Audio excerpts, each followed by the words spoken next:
first-year expectations for three different coaches. Coach Prime at Colorado, Matt Rule at Nebraska, and Hugh Freeze in the Auburn Tigers.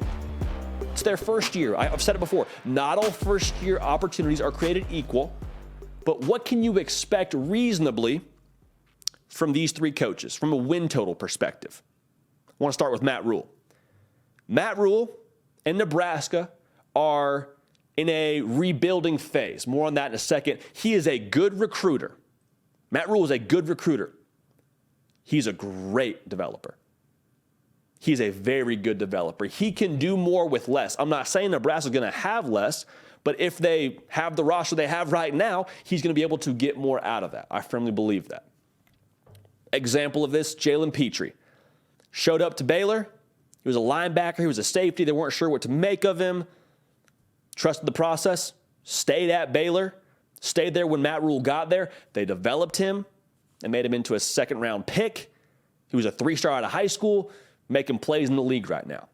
That, to me, is just a microcosm of what Matt Rule and his staff that he has now, a lot of those guys from Baylor, followed him to Nebraska, staff he has now can make some things shake. As it pertains to the record for Nebraska, I would expect right around 5-ish wins, with that 6th win could very, very possibly be the game against Iowa to finish the year. If you get to 6 wins and win a bowl game, great. You're pumped about that. But I want to zoom out just a little bit. You didn't hire Matt Rule for 2023 success. When you hired Matt Rule, you hired a contractor, not a handyman. He's rebuilding Nebraska. He's not fixing Nebraska. This is a demo day, knock out the foundation, knock out the roof, redo the living room. Like, this is a full-on rebuild. And it takes a second to rebuild a whole building. It takes a second to rebuild a nice house. But Matt Rule has experience in doing that. So 2023 should not formulate your entire opinion on what he's going to be for Nebraska. Give it a little bit of time. 5-ish wins is a conservative estimate from my end. I think 6 is very, very doable. And we posed the same question to the Twitter sphere at JD Pickell. You can follow me there and contribute to the conversation that we have on this show pretty frequently. I saw everything from 1-11 to win a national championship. So there's a pretty broad spectrum here of what the expectations are. I'm sure some of those are hyperbolic, but 5-ish wins, getting to 6 is awesome and is attainable. That's where I think the expectations should live. Now, like I said, the Twitter sphere is a great place to find me on Instagram and on Twitter at JD Pickell. But we'd love to have y'all subscribe to this channel just to continue building forward what y'all have already allowed us to cultivate here within this program. It is the people's show. It is everything that you know, that we know, that I know, that we love about this beautiful sport. It doesn't take breaks. College football is a year-round affair.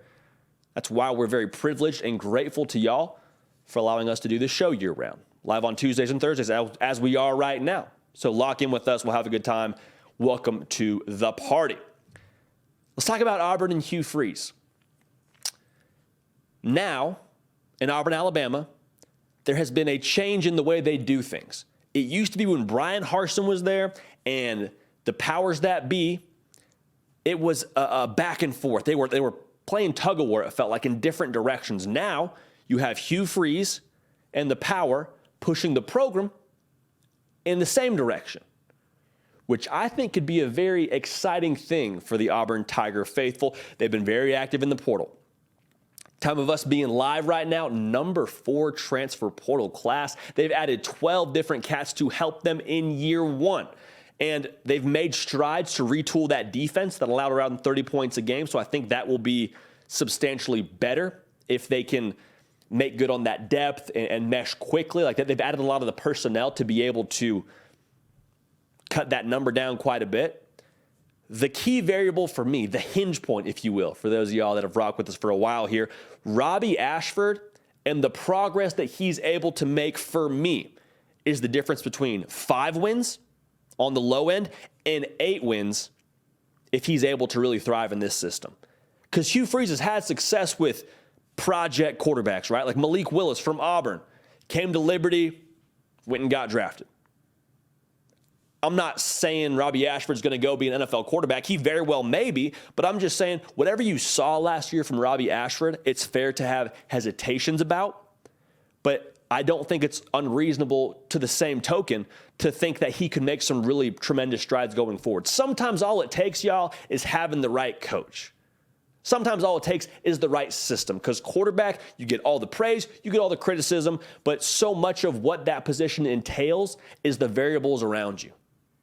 What you have on the offensive line, what you have at the offensive coordinator spot, what you have at the weapons. Like, there's so much that you take criticism for as a quarterback in the SEC that doesn't exactly pertain to you. So I think Hugh Freeze and this system could very much so cater to Robbie Ashford. So my expectation from a win total perspective, I think 7's pretty fair. I think 7, splitting the difference between 5 wins and 8 wins, I guess I'm leaning a little bit more on the high end there with 7 wins. I think that's very fair. Now, they would have to, like I said, make those strides on offense, and Robbie Ashford has to make those strides, but they're dangerous now looking forward just even past 2023 because of those resources and the coaching staff, mainly Hugh Freeze, pushing the same direction. Auburn isn't some slouch of a program now that's just trying to figure it out and make, do we care about football? Do we have the right support behind it? When Brian Harsin was there, it wasn't a matter of we're not going to, we just can't get it done. It was a matter of, hey, we're not lining up here. Powers that be and the head coach, we're not lining up here. Now, we're all pushing the thing in the same direction, which is very exciting for the folks at Auburn and is very dangerous for the rest of the college football landscape. So for 2023, I think it's very fair to have 7 wins as the expectation for the Tigers going forward. How about Colorado and Coach Prime? Another school, another coach that's been very active in the portal. We told you they would be. You probably already knew that you would be, that would be because of how much we enjoy this sport and how much we know about Coach Prime and what he did at Jackson State. He is following a 40-40-20 model, which can be broken down as this. 40% right now, in terms of guys they bring in, will be grad transfers. The other 40% will be undergraduate transfers. That 80% is guys that can make you competitive right away, can help you in year one, is supposed to help you win games starting in the fall. The 20% is high school recruits. That's going to help in the staying power going forward. That is what you're going to build your base from for the future. I believe this model will change as they get further and further into Coach Prime's time there. But they've added 24 transfers. At this point in time, they have the number 2 transfer portal class, does Colorado. The foundation of the house was a 1-11 foundation. Coach Prime put the goggles on. He probably had some cool goggles, though. He probably had like some 6 shades.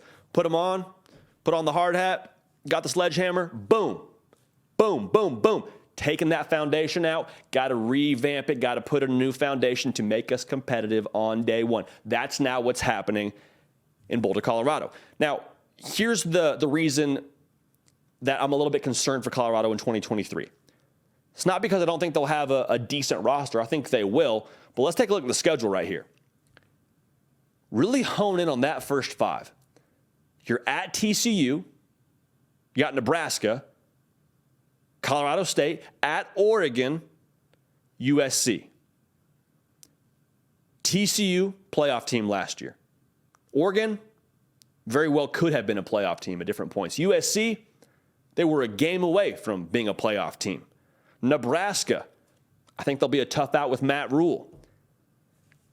This schedule, the first part of it at least, concerns me a little bit. The number in Vegas right now is 5.5 wins. 5.5 wins is what Vegas is dangling in front of you, saying, do you think they'll win less or more than that? That's the over-under right now.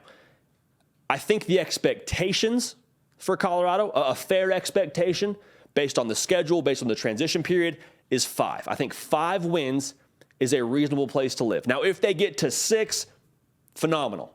Great, we'll take it. But same thing, like I said, with Matt Rule. You didn't bring Deion Sanders here to go and make noise in 2023. And he's done that already in the recruiting trail.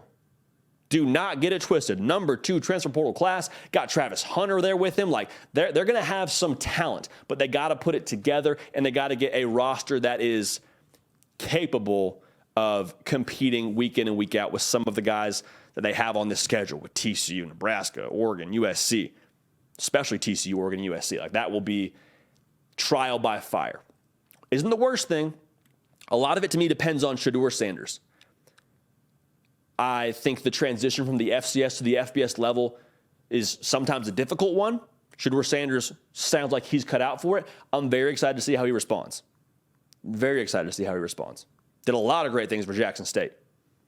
So we'll get a great feel for Colorado, I think, pretty early on. But going back to what I said, if they don't have the success that some people expect them to, like if they're not winning 8 games, 9 games in year 1, that is not in any way, shape, or form a commentary on Deion Sanders. If you're a teacher and you take over a class that is, for the most part, failing, you try and bring in some students that are bright and going to help you and maybe sort of change the temperature in that room a little bit. But if you take over a class that is failing, it might take a second to teach those students how to succeed. If in the first semester, for the majority, there is a poor grade on that class, it's not the teacher's fault. You're just inheriting a failing situation. In Colorado, last year, went 1-11, a failing situation. So don't make any absolute statements on Deion Sanders as a head coach. They're doing the right things right now. It's a tough gauntlet, but I think he will eventually get that thing headed in the right direction. So very excited to watch that. But like I said, Matt Rule, Nebraska, you hired a contractor, you didn't hire a handyman. Same thing with Deion Sanders. It's going to be the long game with them. Now for Auburn, it all hinges on Robbie Ashford. Been active in the portal, done a lot of good things on that side in terms of talent acquisition. They're going to get it revved up. Administration, head coach, powers that be, we're all pushing the same direction now. Dangerous for everybody else. But if Robbie Ashford can progress the way that Hugh Freeze would like him to, it's going to be some good things at Auburn, Alabama. But first year in the saddle for those coaches. We're going to keep these kind of segments rolling. Going to hear from y'all about what other first-year coaches you want us to talk about. But Nebraska, Auburn, Colorado, all fascinating to me and very much looking forward to seeing what they do between the white lines in 2023. Hey y'all, thanks so much for watching. Subscribe to the channel here to make sure you don't miss an episode of The Hard Count. Also be sure to check out other videos on the On3 YouTube channel.